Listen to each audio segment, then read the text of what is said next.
T.B.Photo X1.5 and welcome back to another video. And here we are actually in the fourth installment of this little NASA / Hasselblad situation or series or whatever you want to call it. But in this one we're actually gonna deviate slightly. Yeah, next one we're probably gonna be back to the original article.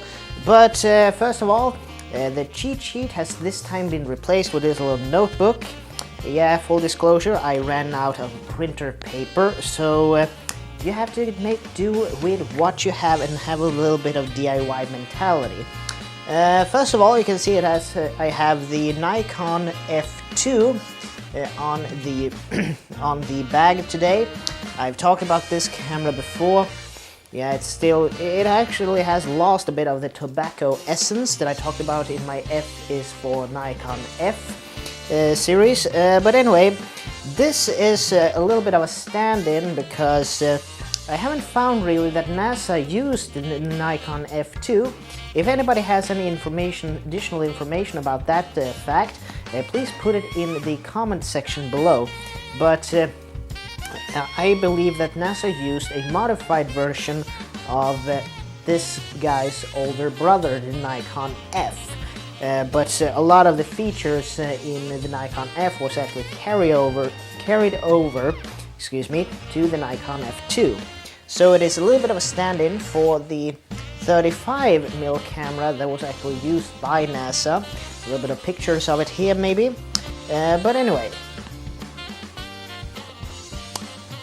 Yeah, the reason for this little overview is that we are first going to do a little bit of a callback to the third installment that I actually was informed by a YouTuber who commented, and it was MondoMan712 who actually gave me a link in the comment section, and I'm gonna post the same link in the comment section below. And it was about the what was it now? The Hasselblad MKWE. This yellow contraption that had been circulating as a potential NASA-used camera. But it turned out, and who else but that camera anorak, brilliant guy, Bellamy Hunt, or Japan Camera Hunter. I mean, that guy had an article that actually stated that the only reason that this camera has been associated with NASA was actually to draw in a eBay crowd. So it's a little bit of a marketing ploy actually by some eBay retailers. So actually, being in the fourth generation, we're actually going to be in the fourth generation of NASA flight operations, and that would actually be the Apollo 18. And now people might say, but there wasn't an Apollo 18. Well, technically there was, but the only thing was that it didn't land on the moon. It actually did a circle of the Earth, and it was actually the Apollo Soyuz. The Apollo Soyuz mission that was instated in 1975, and it was actually the first inter-agency mission between the Americans and the other side of the Iron Curtain. Yeah, you know what's coming.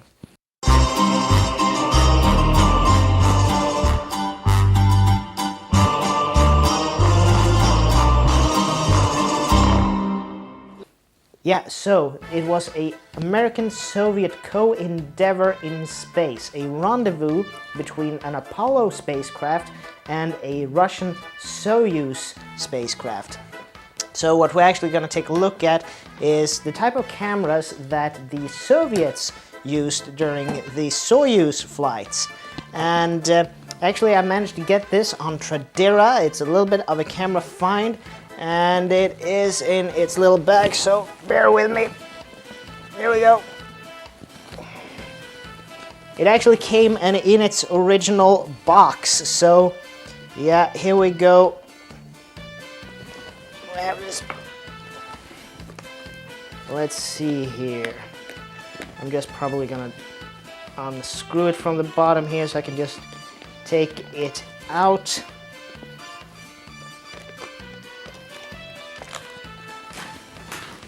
according to some of my research, this is what was used by some of the cosmonauts, as they were called, or still am to this day.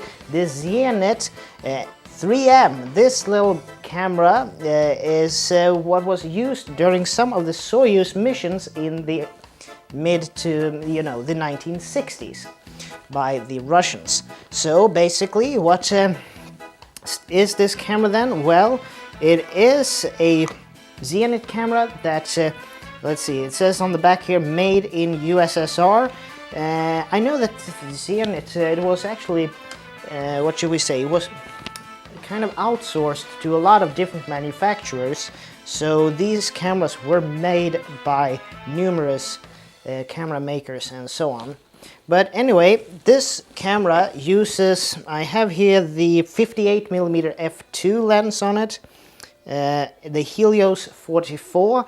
The little thing with this is that it uses a ZM39 mount, which is very reminiscent of the Leica M39 mount, but don't be deceived.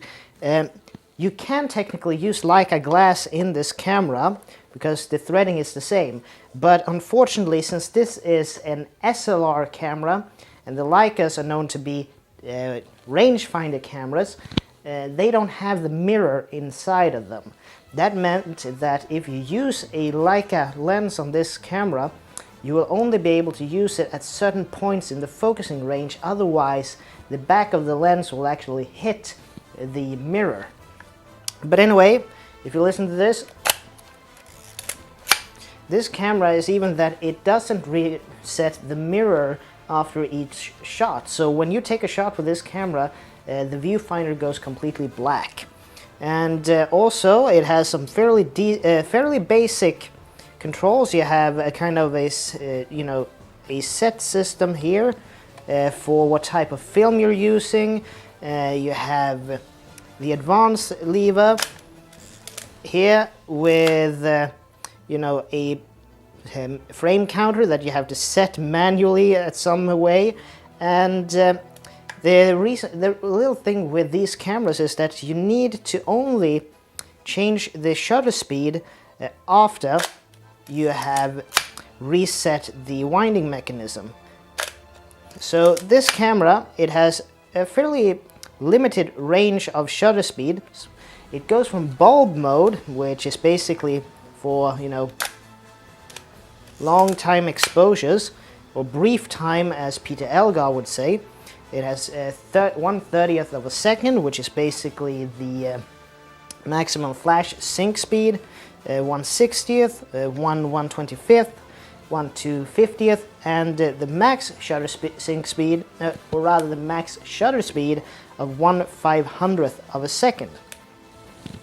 So this is a little bit like the oddball out when it comes to the Zenit line of cameras. And for you guys who have been with me for a while, you know that I had a Zenit from before. It is the Zenit TTL. This one was actually the first that I found at a vintage thrift store, and it even came with a Fujinon 100mm f2.8 lens. So it's a Fuji lens on a Russian camera. Not much has changed between these two models. I know there were some models in between these two, but this one, say almost the same layout, same controls, same shutter speeds. And actually also, Marcus, thank you once again. I was gifted this Zenit by a fellow in my hometown, and this one is basically a plastic version of the TTL, in my opinion. It's called the Zenit 122. That, I'm actually gonna do a video of, I think maybe in the winter or maybe in the summer. But I would like to make this a little bit of a segue into a little bit of a, part of a video that I found on YouTube. So why not make a real-life former NASA engineer have a little bit of a saying about this camera system and a little bit about its rugged construction. So Without further ado, I would like you to introduce. I would like to introduce. Excuse me. I would like to introduce Gary Friedman of the Friedman Archives, a longtime Minolta enthusiast who has now transitioned over to Sony cameras, because Sony is actually now the owners of the Minolta technology. So basically, here's Gary talking about a little bit of a Minolta and his segue into the Zenit system. Time for game changing. Only the human eye focuses faster. This was the Maxim 9000 camera. Best camera in the world when it was introduced in 1988. Autofocus, the second autofocus camera they ever made. Because it was designed for professionals, professionals wouldn't trust it, right? So you have an automatic, you have the motor drive on the bottom if you want, but if you're worried about reliability, you can still wind the film by yourself. This was a very, very cool camera. In fact, I took this camera to my very first trip to the Soviet Union back in 1988. And I was kind of smug back then because, well, back in 1988, this was state-of-the-art for the Soviet Union. Ladies and gentlemen, meet the Zenit. It has a top speed of a 500th of a second. It has automatic exposure. Well, not automatic. This light sensor here will deflect a needle that's not in the viewfinder, but it's on the top panel. So you can look and match the needles up here, read your f-stop and shutter speed combinations off the dial, set your f-stop, set your shutter speed, and if your sports action shot hasn't moved or gone home yet, you can still take the shot. Now, when I was in the Soviet Union, I was kind of arrogant. Look at my camera, I got the state-of-the-art, best in the world, blah, blah, blah, blah, blah, but this one could be used in Siberia in the wintertime. Mine couldn't.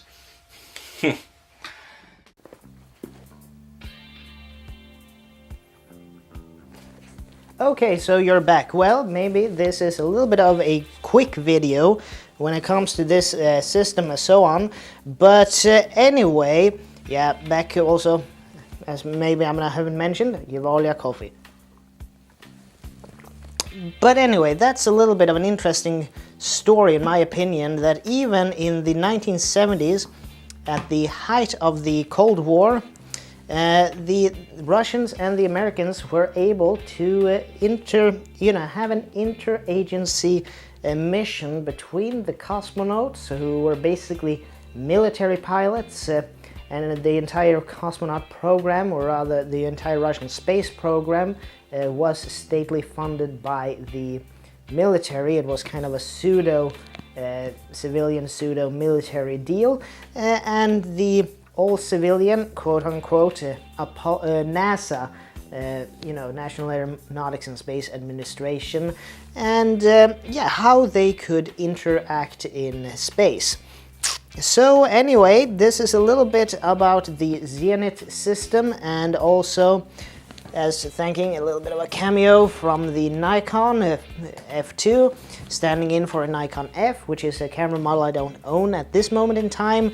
And yes, I think that will be all for now. So if you're interested in them, the Zenit systems are fairly inexpensive. They're rugged cameras as far as my experience, and they, apart from the 3M that uses the ZM39 instead of just the M39 screw mount, most of the Zenit cameras uses the M42 mount, which means you have tons and tons of glass that can be used for these camera systems. And also a little bit of additional information. I think that the reason the M42 mount and so on was so prevalent in the Eastern Bloc during the Cold War was because if we go back a little bit more in history to the end of the Second World War, one of the fabled optics makers, Carl Zeiss, one of their factories actually was in the territory that later became Eastern Germany. So what happened to Carl Zeiss? Well, you got all the blueprints, the Eastern Bloc countries got all the blueprints for some really old but brilliant Zeiss glass. So they actually were able to reproduce these lenses for their own domestic markets in the Soviet states and the Union itself. So you got things like Pentacon, and I even think that Meyer Optics Görlitz were at some point a little bit, you know, that they were a part of the Eastern Bloc. But if that is incorrect of me, please just put a comment in the comment section below. But it's a little bit interesting about the M32 and the M39 or ZM39 mounts. So yeah, that's a little bit for me for now, and I'll see you guys in the next video. And as always, this is Tobias Bergstrom, T.B.Photo X1.5-FX, and as always, please like, share, comment, and subscribe, and I'll see you in the next video, so take care from now on. Bye.